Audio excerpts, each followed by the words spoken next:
খালেদা জিয়া সেই অনুষ্ঠানে গিয়েছে, শেখ হাসিনা তার সাথে দেখাটা করার প্রয়োজনীয়তা মনে করি না মানে স্পিকার। তো দর্শক, বিএনপির সাবেক প্রধানমন্ত্রী খালেদা জিয়াকে আওয়ামী লীগের সাবেক প্রধানমন্ত্রী শেখ হাসিনা বাসায় দাওয়াত দিয়ে নিয়ে গিয়ে কীরকম ব্যবহার করেছিল তা নিয়ে কথা বলেছে সংসদের মধ্যে বিএনপির দলীয় সংসদ সদস্য এবং হুইপ রুহুল কুদ্দুস তালুকদার দুলু। তো দর্শক, চলুন আমরা তার বক্তব্যটা শুনে আসি। জামাতের বিরোধী দলে যারা আছেন, আমাদের নেতার সম্বন্ধে, পরিবার সম্বন্ধে অনেক অপপ্রচার, কুরুচিপূর্ণ আজকে যে সমস্ত চালাচালি হচ্ছে, এগুলো বন্ধ করার জন্য আপনারা পদক্ষেপ নেবেন এবং যারা করছে তাদের বিরুদ্ধে ব্যবস্থা নেবেন। কিছুক্ষণ আগে আমার সহকর্মী ফজলুর রহমান ভাই বক্তব্য রেখেছেন। আসলে উনি আমার বয়সের সিনিয়র। আমার জীবনের রাজনীতির যে অভিজ্ঞতা, আমি জন্মের পরে আমি রাজনীতিকভাবে কিছু কিছু রাজনীতির সাক্ষী মানুষ স্পিকার। আমি প্রথম যখন এমপি হয়ে এই পার্লামেন্টে এসেছিলাম, ভেবেছিলাম একটা রাজনৈতিক পরিবারের সন্তান হিসেবে এই দেশের কল্যাণের জন্য কাজ করবো মানুষ স্পিকার। প্রথম এসেই যখন ট্রেজারি বেঞ্চে, তখন আওয়ামী লীগ, যে ভাষায় আমাদের নেত্রী, তখন বিরোধী দলের নেত্রী, আমরা এখানে বসা 96-এর 12 জুনের নির্বাচনের পরে, ওই দৃশ্য মাননীয় স্পিকার বলার নয়, আপনি নিজেও সেই সংসদের একজন সদস্য ছিলেন মাননীয় স্পিকার। আমরা যেটা মনে করি, বাংলাদেশের স্বাধীনতার পর যে স্বাধীনতার সংগ্রামে আমার ফজলু ভাইদের মতো মুক্তিযোদ্ধারা অংশগ্রহণ করে এদের স্বাধীন করেছিল, আমাদের জয়নুল আবেদিন ফারুক সহ, মির্জা আলমগীর সহ, যারা কয়েশ্বর দাস সহ যারা যুদ্ধ করেছিলেন, যাদের যুদ্ধের মাধ্যমে দেশ স্বাধীন হয়েছে, আমরা এই গণতন্ত্রের জন্য যুদ্ধ করেছিলাম। মাননীয় স্পিকার, স্বাধীনতার পরে বাংলাদেশে যে নির্বাচন হলো, নির্বাচনের পর এই সংসদে দাঁড়িয়ে শেখ হাসিনার বাবা শেখ মুজিব দাঁড়িয়ে বলেছিল, কোথায় সিরাজ শিকদার? এই হত্যার মাধ্যম দিয়ে বাংলাদেশের গণতন্ত্রকে হত্যা শুরু হয়েছিল মাননীয় স্পিকার। তার ধারাবাহিকতায় আমরা দেখেছি মাননীয় স্পিকার। পরবর্তীকালে বেগম খালেদা জিয়ার নেতৃত্বে 1982 সালে যখন এরশাদ ক্ষমতা গ্রহণ করলো, আন্দোলন শুরু হলো, সেদিন ছাত্র আন্দোলনে আমরা ত্যাগ তিতিক্ষার মধ্যে দিয়ে 1991 সালে আবার গণতন্ত্র আসলো। নির্বাচনে বিএনপি ক্ষমতা আসলো মাননীয় স্পিকার, সেদিন জামাত ইসলামও আমাদের সঙ্গে ছিল। মাননীয় স্পিকার, ক্ষমতা আসার পর বিরোধী দলের নেতা ছিলেন এখানে, উনি পার্লামেন্টে দাঁড়িয়ে বললেন বেগম খালেদা জিয়াকে উদ্দেশ্য করে, একদিনের জন্য আমি শান্তিতে আপনাকে দেব না।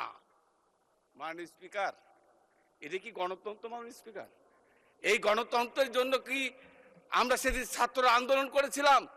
শেখ মুজিব সিরাজ শিকদারকে হত্যার মাধ্যমে বাংলাদেশের গণতন্ত্রকে হত্যা করেছিল, ঠিক একই কায়দায় তার মেয়ে সেদিন তার রাজনীতিক, এবং আমি মনে করি সেদিন থেকে শুরু হয়েছে বাংলাদেশের রাজনীতির গণতন্ত্র হত্যার ষড়যন্ত্র।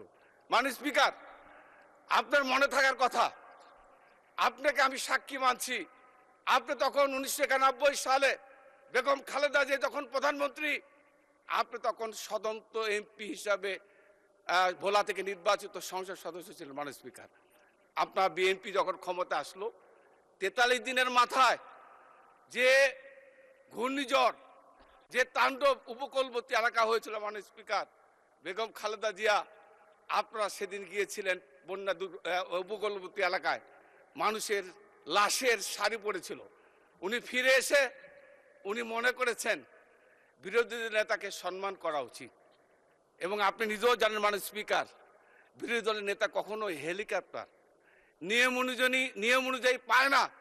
উনি তৎকালীন স্পিকার আব্দুর রাজ্জাক সাহেব স্পিকার ছিলেন, ওই স্পিকারকে সঙ্গে দিয়ে হেলিকপ্টার দিয়ে, আপনিও ওই হেলিকপ্টারে ছিলেন মাননীয় স্পিকার স্বতন্ত্র এমপি হিসাবে।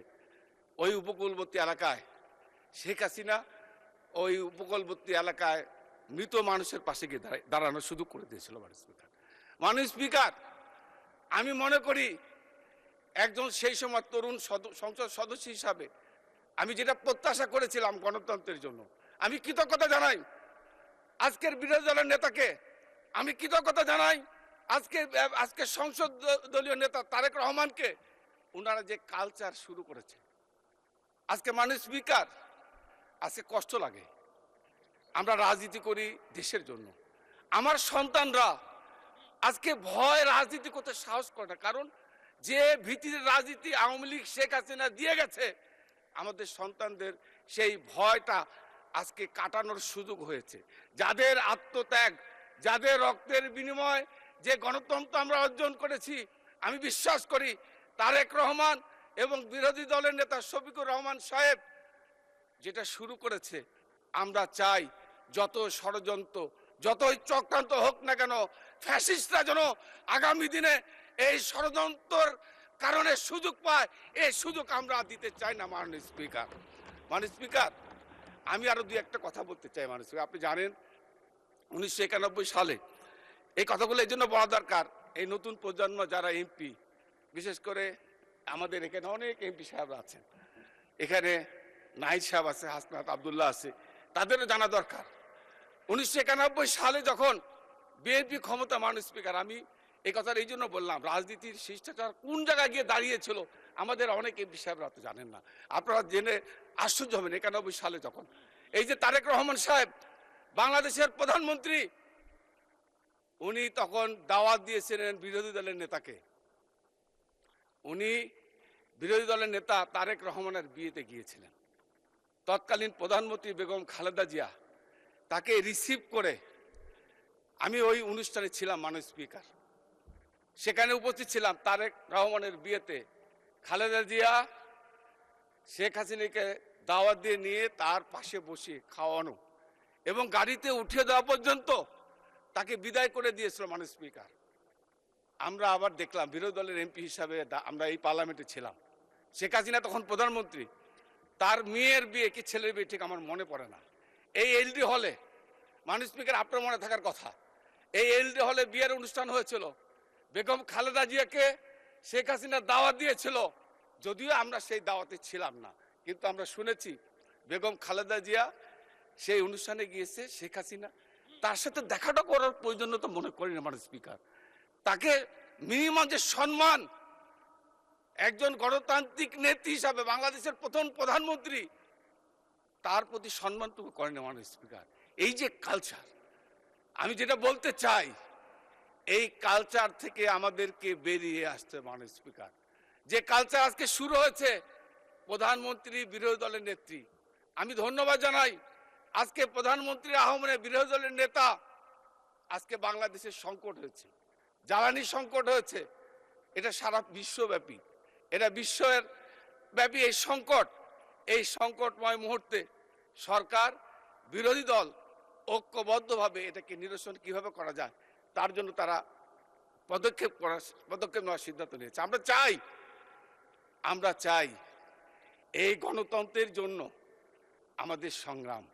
আজকে 50 বছর রাজনীতির জীবনে আমরা দেখেছি মাননীয় স্পিকার, আপনিও দেখেছেন, শহীদ প্রেসিডেন্ট জিয়াউর রহমান সাহেব বাংলাদেশের রাজনীতিতে প্রথম এই গণতান্ত্রিক ধারা, উনি সেনা নিবাস থেকে এসে বাংলাদেশের গণতন্ত্র ফিরিয়ে দিয়েছিলেন। আজকে এখানে জামাত ইসলামের ভাইরা আছেন, 79-এর নির্বাচনের আগে বাংলাদেশে কোনো গণতন্ত্র ছিল না, রাজনৈতিক দল ছিল না, একটাই দল ছিল বাকশাল, সেটা বাতিল করে শহীদ প্রেসিডেন্ট জিয়াউর রহমান বাংলাদেশের রাজনীতিতে বহুদলীয় রাজনীতির মাধ্যমে বাংলাদেশে যে ধারা চালু করেছিল, সেখানে জামাত ইসলামের তৎকালীন আইডিএল এর নেতা ছিলেন আব্দুর রহিম। মাননীয় হুইপ মহোদয়, আর 2 মিনিটে আপনি শেষ করে দেন। কয় মিনিট শেষ করবো স্পিকার? 2 minute 2 minute please. মাননীয় স্পিকার, আমি যেটা বলতে চাচ্ছি, আমার সর্বশেষ কথা যেটাই, যে আমরা যে হানাহানির রাজনীতি আওয়ামী লীগ শুরু করেছিল, আজকে ফ্যাসিস্ট বাংলাদেশ থেকে চলে গেছে, বাংলাদেশ ফ্যাসিস্ট মুক্ত। এই ফ্যাসিস্ট মুক্ত গণতন্ত্র, আজকে আমরা সরকারে আছি, আগামী দিনে জনগণ যদি আমাদেরকে ভোট না দেয়, আমরা আপনাদের এই জায়গায় বসবো। আমরা চাই আগামী দিনে ফ্যাসিস্টরা যেন কোনোভাবে সুযোগ না নিতে পারে। আজকে আমরা মনে করি, আজকে বিভিন্নভাবে, আমি জামাতের বিরোধী দলে যারা আছেন, আমাদের নেতার সম্বন্ধে, পরিবার সম্বন্ধে অনেক অপপ্রচার, কুরুচিপূর্ণ আজকে যে সমস্ত চালাচালি হচ্ছে এগুলো বন্ধ করার জন্য আপনারা পদক্ষেপ নেবেন এবং যারা করছে তাদের বিরুদ্ধে ব্যবস্থা নেবেন। আমি মনে করি তাহলে আমাদের মধ্যে যে দূরত্ব আছে এই দূরত্ব কমে আসবে বলে মনে করি। মাননীয় স্পিকার, আমি আর একটা কথা বলতে চাই। মাননীয় স্পিকার, আমি একজন রাজনীতিক কর্মী, আপনি জানেন এদেশের আজকে আপনি স্পিকার, আপনি নেতা, আমাদের এখানে আমাদের পার্টির নেতারা আছে, যে সাংবাদিক ভাইরা, আমি গতকালকেও বলেছি, আমাদের তথ্যমন্ত্রী সাহেবের সাথে কালকে কথা বলেছি, সাংবাদিকরা বাঁচলে বাংলাদেশের রাজনীতি বাঁচবে। আমি মনে করি সাংবাদিকদের জীবনমান উন্নয়নের জন্য ওয়েজ বোর্ড হওয়া দরকার। মাননীয় স্পিকার, এখনো নবম ওয়েজ বোর্ড চলছে, কিন্তু মালিকদের কারণে সেটা বাস্তবায়িত হয় নাই। সাংবাদিকরা ভালো থাকলে আমরা ভালো থাকব। আজকে আমি সরকারি গেজেটও হয়েছে, কিন্তু এটা শিল্পের মর্যাদা পায়নি মাননীয় স্পিকার। সে কারণে অনেক গণমাধ্যম সাংবাদিকরা নিয়মিত বেতন পায় না। আমি বিশ্বাস করি যে সাংবাদিকরা, আমি মনে করি তাদেরকে আমাদের এই দেশের যেভাবে সরকারি কর্মচারী কর্মকর্তারা বেতন পেয়ে থাকে, আমি চাই যোগ্যতা অনুযায়ী সাংবাদিকদেরকেও। ধন্যবাদ মাননীয় সদস্য, মাননীয় হুইপ। আরো 1 মিনিট। ওকে, শুট। মাননীয় স্পিকার, আমি পরিশেষে একটা কথা বলতে চাই যে সাংবাদিকদের নামে যারা ইতিপূর্বে আমাদের চরিত্র হনন করেছে, আমি আপনার কাছে অনুরোধ করব এই সমস্ত সাংবাদিকদের বিরুদ্ধে ব্যবস্থা গ্রহণ করতে। যারা 111-এর নায়ক ছিল, যারা 111 নিয়ে এসেছিল, যারা বাংলাদেশের সার্বভৌমত্ব নষ্ট করতে চেয়েছিল, বিনষ্ট করতে চেয়েছিল, যারা ইসলামকে ধ্বংস করতে চেয়েছিল, যারা এই সমস্ত সাংবাদিক, যারা আমার রুহুল কুদ্দুস তালুকদার দুলুকে জঙ্গি বানিয়েছিল, যারা ব্যারিস্টার আমিনুল হককে জঙ্গি বানিয়েছিল, যারা মতিউর রহমান নিজামীকে জঙ্গি বানিয়েছিল, যারা দেলোয়ার হোসেন সাইদিকে জঙ্গি বানিয়েছিল, এই সমস্ত সাংবাদিকদের বিরুদ্ধে অবশ্যই জবাবদিহিতে দরকার। মাননীয় স্পিকার, আমি এই বলেই সবাইকে ধন্যবাদ জানিয়ে বক্তব্য শেষ করছি। আসসালামু আলাইকুম। তো দর্শক, আপনারা এতক্ষণ বক্তব্য শুনলেন। তো উনি কয়েকটা পয়েন্ট এখানে উল্লেখ করেছে, তার মধ্যে হইতেছে 1991 সালে যখন বিএনপি ক্ষমতার মধ্যে ছিল এবং খালেদা জিয়া প্রধানমন্ত্রী ছিলেন, তো ওই সময়টাতে খালেদা জিয়ার যে ছেলে তারেক রহমান, আমাদের বর্তমান যে প্রধানমন্ত্রী, উনার বিয়ের মধ্যে আওয়ামী লীগের যে প্রধানমন্ত্রী, সাবেক প্রধানমন্ত্রী, উনাকে দাওয়াত দিয়েছিল খালেদা জিয়া। আর ওই সময়টাতে কিন্তু বিএনপি ক্ষমতায় ছিল এবং আওয়ামী লীগের যেই সাবেক প্রধানমন্ত্রী উনি কিন্তু বিরোধী দলীয় নেত্রী ছিল বা নেতা ছিল, যেটাই হোক। তো উনি দাওয়াত দিয়ে, খালেদা জিয়া উনাকে দাওয়াত দিছিল, দেওয়ার পরে উনি গেছে দাওয়াতের মধ্যে। তো যাওয়ার পরে খালেদা জিয়া সুন্দর ব্যবহার করছে, ইভেন খাওয়া দাওয়া করিয়ে দেন উনাকে আবার গাড়ির মধ্যে উঠিয়েও দিছিল, মানে যথেষ্ট পরিমাণে সম্মান প্রদর্শন করছিল এবং যত্ন সহকারে খাওয়া দাওয়া শেষ করেছিল। তো এখানে যে বিষয়টা হইতেছে, তো এর বিষয়টা উল্টো, যখন আওয়ামী লীগ ক্ষমতায় যায় এবং কোনো একটা অনুষ্ঠান হয়তো ছিল 1995 সালে যখন আওয়ামী লীগ ক্ষমতায় ছিল, তো ওই সময়টাতে আবার বিএনপির যেই সাবেক প্রধানমন্ত্রী ছিলেন খালেদা জিয়া, উনাকে আবার আওয়ামী লীগের প্রধানমন্ত্রী দাওয়াত দেয়। তো দাওয়াত দেওয়ার পরে যখন খালেদা জিয়া ওই দাওয়াতের মধ্যে যায়, যাওয়ার পরে আওয়ামী লীগের সাবেক প্রধানমন্ত্রী শেখ হাসিনা, উনি নাকি ওনার সাথে কথা বলার প্রয়োজন বোধ নাকি করে নাই উনি। তো এই বিষয়টা এখানে উল্লেখ করেছে যে বিএনপির সময় সাবেক প্রধানমন্ত্রী খালেদা জিয়া ভালো ব্যবহার করছে, ইভেন ওনাকে খাওয়া দাওয়া শেষ করে দেন আবার গাড়িতে উঠাই দিছিল। তো এরকম কথা বলছে, কিন্তু আওয়ামী লীগের সময় যে সাবেক প্রধানমন্ত্রী শেখ হাসিনা, উনি কিন্তু খালেদা জিয়ার সাথে কথা বলারও প্রয়োজন বোধ করে নাই বা দেখাও করে নাই। তো এই বিষয়গুলো উল্লেখ করেছেন কুদ্দুস সাহেব। আর আরেকটা বিষয় হইতেছে যে বর্তমানে যেই বিএনপির বর্তমানে প্রধানমন্ত্রী তারেক জিয়া ক্ষমতায় আছে আর বিরোধী দলীয় নেতা হইতেছে আমাদের জামাত ইসলামের যে বিরোধী দলীয় নেতা ডক্টর শফিকুল ইসলাম। তো এখন এখানে একটা গ্যাস এবং জ্বালানির একটা বিষয় এখানে উল্লেখ করেছে উনি।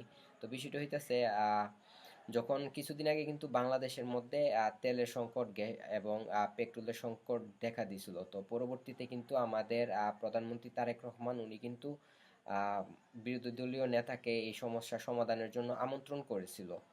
তো যখন এটা আমন্ত্রণ করা হয় বিরোধী দলীয় নেতা শফিকুল ইসলামকে, তখন কিন্তু ওনারা বিরোধী দলীয় নেতা যে উনি কিন্তু কাজে নেমে পড়ে।